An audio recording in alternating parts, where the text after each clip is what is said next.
د ټاپي پروژې امنیت ساتنې لپاره 3000 کسیزه قطعه جوړیږي. کورنۍ چارو وزارت وایي چې د ټاپي پروژې پر وړاندې هیڅ راز امنیتي خنډ نشته دی، خو د دغه پروژې د ښکېلو هیوادونو د ډاډ لپاره یوه ځانګړې امنیتي قطعه جوړیږي. د یاد وزارت په وینا د دې قطعې د رامنځته کېدو پر طرحه کار پیل شوی دی او ژر به یې کارونه پای ته ورسیږي. د دغه وزارت ویان سید خوستي ویلي چې دغه قطعه به د ټاپي پروژې د پلي کېدو په ساحو کې د امنیت ساتنې دنده پر غاړه ولري. خوستي زیاته کړې چې د کورنۍ چارو وزارت او دفاع وزارتونو ترڅنګ د استخباراتو عمومي ریاست د ټاپي پروژې د امنیت د ټینګښت په تړاو ترکمنستان ته ډاډ ورکړی دی.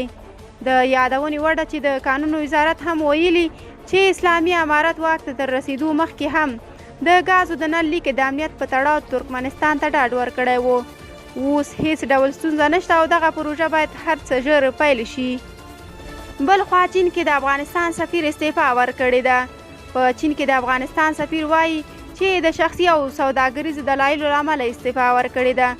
په چین کې د افغانستان سفیر جاوید احمد قایم پر خپل ټویټر لیکلي ډیری شخصي او سوداګریز دلیلونه شتون لري، خو زه نه غواړم چې دلته یادونه وکړم.